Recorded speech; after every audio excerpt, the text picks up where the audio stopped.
One of the perks of working in music media is you get some early access to brand new music. SWOMP had the opportunity this week to listen to New Orleans artist Sarah Quintana's new album, Baby Don't, which is due out to the masses on March 28th of this year. Instead of me just describing the new album, we have the artist that created it on the line. Sarah, how's it going? Hey, it's going great. Thanks so much for having me. I'm glad we were able to connect today. We're super excited to be working with our team in Nashville and New Orleans and to put some new music out there. And it's very special. We're really, really stoked. Absolutely. So we've never been ourselves to New Orleans before, but after listening to your album, it's so uplifting. It perks you up. And I feel like it really transported us to New Orleans. And I can imagine us needing to book a trip there really soon. Yes, I would definitely self-describe as like an ambassador. I'm born and raised here, and my family's Cajun on my dad's side. And I really set out to make a Louisiana record, just kind of like after years of being in different bands and doing some indie pop with the Generationals and playing with all my different friends on the Americana scene and the Cajun scene, I decided I wanted to make something like very New Orleans. So the first track on the record is French. And there's a few different French songs, and,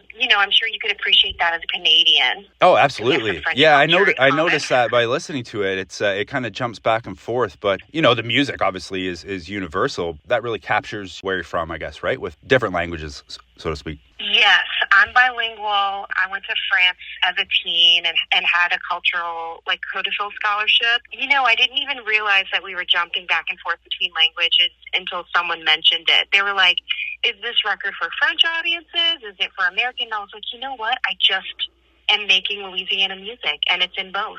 French and English. I would say, it's for music fans. Absolutely. Yeah, the language isn't really a barrier with this. But maybe dive into the theme of the album a little bit. You wanted to make an album based on Louisiana, based on New Orleans. From what I understand, you really wanted to make an album that was really some feel-good music. Yeah, and I set out with that intention. We got a few different grants, and we got our bucks together and went to my favorite studio in Louisiana, which is Dockside Studios in Lafayette. And at the beginning, I knew I just wanted to make like a Louisiana feel-good record, but I didn't realize how it's hard to be an artist these days, etc. But I didn't realize how challenging it would be, and also how important it would be in these times, and just for me personally to remember to have fun and to celebrate the good and to keep giving back to the community and contributing art and creativity and fresh ideas. Sometimes it's hard to have a good time, and that's okay. But part of finishing this record was really just evaluating all of those things and saying, you know what? Maybe don't change my radio. We're going to keep the music going. We're going to stay optimistic. We're going to keep dancing. And we do really know how to do that in Louisiana. So I'm really grateful to my bandmates and my community for kind of carrying me through and helping me make this just awesome record that we're so proud of. Yeah, you mentioned you recorded this at Dockside Studios, but from what I understand, you also recorded some of this it's been described to me as shotgun apartments. Can you describe that a little bit? Yeah, so in New Orleans, one of the architectural features we have is called a double shotgun. If you walk around any neighborhood, you'll see kind of repetitions of the same architectural motifs, and one of the most common ones is a house that's got two front doors and two apartments side by side, where all of the rooms, the bedrooms, the bathrooms, the kitchen, are all in a line. So if you open the front and the back door, you could see into the backyard out the front. And they're designed like that because before there was air conditioning, that was a natural way to ventilate a house. And as a good Cajun girl, Louisiana musician who's obsessed with this kind of music and this aesthetic, I wanted this record to be like my Daniel Lenoir Acadie, where it's a song journal and I'm collecting songs and moments along the way. So we did the bass recording with the band at Dockside, and then I went around to some of my favorite friends' studios and houses and made my horn arrangement and made some intros, got some vocal harmonies with Layla McCalla at Marigny Studio, and got some Zydeco accordion with Corey Leday and Lafayette. And I just wanted it to be really sweet like that. As songwriters, we keep our little songwriting notebooks and recording devices in our backpacks, and I wanted it to have that kind of personal touch. And a local touch as well. And really this album, it's kind of a time machine to the 60s, but with some modern elements. And, maybe you mentioned some names already, but you really kind of assembled an all-star lineup to record with you on this album. Yeah, it's a lot of amazing musicians. Rex Gregory is our reeds player, and he's done a lot of brilliant work for like Edward Sharpe and all these other big names in and out of town, and is a composer in his own right, and just kind of one of those child prodigy jazz types. And so I'm really grateful to have him on sax and flute, and also as a vocalist. Rex is kind of the second singer in the band. Just gorgeous accompaniment that I love as a jazz vocalist. And then Rose Cangelosi has a lot of star power and plays in everyone's projects and has her own project, Fantasy Nonfiction. And so there's just a big musical crush there.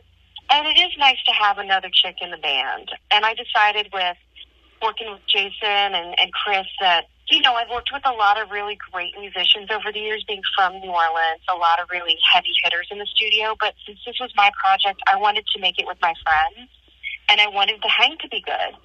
So I just wanted to be around people I don't mind being around for like weeks at a time, and people that I create really well with, that make me feel good and that bring out my best. It certainly helps to be in a good environment and surrounded by people that you love and respect to make some great art. You've talked about it a bit here, about making that New Orleans kind of music, that Louisiana type of sound. From what I understand, you feel it doesn't really have to fit into one box. It doesn't have to be one particular sound, but you're kind of putting your own spin on it, right? Yeah, I think that's one of the advantages to being a DIY creative and to not having to report to a label, is that we can explore these different genres and bend the rules a little. And so Be My Love, which comes out on Valentine's Day, is a ragtime written for guitar. And I spent a lot of time playing with traditional jazz bands, was really inspired by Dalton Ridenauer of the Love Struck Balladeers for his ragtime piano. And then Les Le Bon Jour Roulé is a swamp pop version of Shirley and Lee's classic from the 60s, Let the Good Times Roll. And I decided to kind of pick and piece and collage my favorite moments of New Orleans history with some of my favorite sounds in these songs. Let's dive into the single that's out right now and the title track of your album, Baby Don't. It's available now wherever you stream your music. Really an upbeat, foot-tapping number, and I hear some really phenomenal saxophone playing in that song, right? Right. Rex has definitely done his time in New Orleans, learning from the greats. I hear Dave Bartholomew, I hear Eric Traub, I hear like some of my favorite Dr. John recordings, and I also love the band Morphine, and I love when Rex and Cello Chris do those doubles, bass lines, or play harmonies. And it's cool to have a sousaphone, a cello, and a saxophone in your band, because it sounds orchestrated all the time, even though there's just 4 or 5 of us playing. It's a really big, full sound. People loved that song. It's kind of a coming out party for me on the electric guitar, and it's just so much fun to play. Another song, too, that really jumped out to me was called How Long. It kind of goes along with what you're saying about like having an orchestra behind you. I really noticed with that song, with How Long, with your beautiful singing, and just really a smooth blanket of instruments kind of weaving through the song. And then on the next track, Just Because, there's this groovy bass line, more saxophone, just a great jam. Yeah. People also have been, we've played this repertoire for a year or two now, and people respond immediately to How Long. I think just because it comes from a really raw place. It's a melody and kind of a prayer that carries you. And Chris on the cello, wow, just those pads of sound. It's crazy how beautiful. And then Just Because was arranged by Jason Jerzak on the sousaphone, and he had an idea, he had a vibe. He's from the West Coast and loves reggae and dub and wanted to do something fun with like some of my song loose ends. And I just was like, sure, let's do that way. And kind of delegated him to be the arranger on that one. And you know what? It's most people's favorite too, Just Because. So that came out great. And I just love it. It's such a groove. And when we play it out live, and we played it at the Saturn Bar here in New Orleans last week, it does get the crowd moving. And so I'm taking notes. I'm still learning. Every song on this record, I learned something on for sure. Yeah, it's unique. And like you mentioned earlier about the blend of the French to the English, it's a great listen. It's really something that you're going to want to put on at the start of the album and play all the way through. So I can't wait till everybody gets a chance to hear it. The encore song on the album, Bump in the Road, really loved your words and your lyrics in that. It really speaks to the resilience to the city of New Orleans, right? Yeah, Yeah, I wanted to put that song last because it's one of the only acoustic songs on the version on this record. And I used to play acoustic and did more singer-songwriter sounds. And this is my first band album, leading a band. But I kind of wanted to let, I haven't really changed that much. And that's definitely a little love letter to New Orleans. I love my family. I love my friends. And I'm really grateful that I get to just be me and make my art. So it's really medicinal. It's really what keeps me going. And I'm just really lucky that I got to make this record. Yeah, absolutely. A great choice to close out the album. And, I'm sure with this new album, and I'm sure your fans can expect some live shows in support of it. 100%. So we'll be at Jazz Fest on the first Sunday. That's April 27th. We've got a CD release party in New Orleans, March 28th, Aaron, if you want to plan your trip. We've already been eyeballing the Jazz Festival. This might just be putting it out there in the universe. Maybe this is the year that we make that trip, right? You're definitely inspiring me to get down to New Orleans as soon as possible. It's one of the only places I think that you can really play every day and make it what you want as a musician and a creative here. But we have a summer tour in France, and we'll also be doing some fly-in dates. So please keep an eye on www.sarahquintana.com for our tour dates.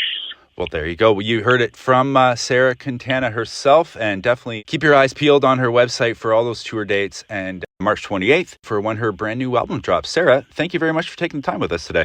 Thanks, Aaron, and thanks, Swamp.